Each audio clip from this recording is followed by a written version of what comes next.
ஜெர்மனியின் சாக்சோனி-அன்ஹால்ட் மாநிலத்தில் இனவெறி மற்றும் சமூக புறக்கணிப்புக்கு எதிராக எதிர்வரும் 26ஆம் தேதி கடையடைப்பு போராட்டத்திற்கு அகதிகள் அமைப்பு அழைப்பு விடுக்கிறது. மாநில தேர்தலுக்கு முன்னதாக இந்த போராட்டம் நடைபெறவுள்ளது. வெளிநாட்டவர்களால் நடத்தும் கடைகள் காலை 10 மணி முதல் பிற்பகல் 3 மணி வரை தன்னார்வமாக மூடப்பட வேண்டும் என அகதிகள் மன்றம் கோரியுள்ளது.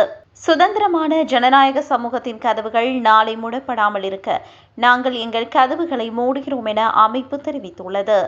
இனவெறி, சமூக புறக்கணிப்பு மற்றும் குடியேறியோரின் பின்னணியை அடிப்படையாக கொண்டு அவர்களின் சமூக அங்கத்துவம் கேள்விக்குறியாக்கப்படுகிறது போன்ற அனுபவங்களே இந்த போராட்டத்திற்கு காரணம் என்று கவுன்சில் கூறியுள்ளது.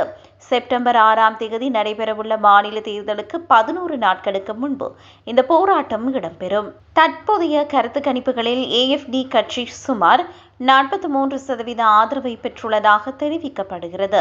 அந்த கட்சி முழுமையான பெரும்பான்மையை பெற்றால் போருக்கு பிந்தைய ஜெர்மன் வரலாற்றில் மிக தீவிர வலதுசாரி கட்சி ஒன்று தனித்து ஒரு மாநிலத்தை ஆட்சி செய்வது இதுவே முதன்முறையாக அமையக்கூடும்.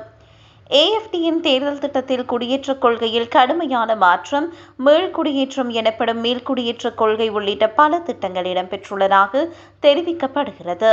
இதனால் அகதி மற்றும் குடியேற்ற பின்னணியை கொண்ட மக்களிடையே அச்சமும் நிச்சயமற்ற தன்மையும் அதிகரித்துள்ளதாக அகதிகள் மன்றம் கூறுகிறது. ஆகஸ்ட் 26ஆம் தேதி போராட்டத்தில் பங்கேற்கும் கடை உரிமையாளர்கள் மற்றும் ஆதரவாளர்கள் பிற்பகல் 1 மணிக்கு சாக்சோனி-அன்ஹால்ட் மாநில நாடாளுமன்றம் முன்பாக நடைபெறும் ஆர்ப்பாட்டத்திலும் கலந்து கொள்ள அழைக்கப்பட்டுள்ளனர்.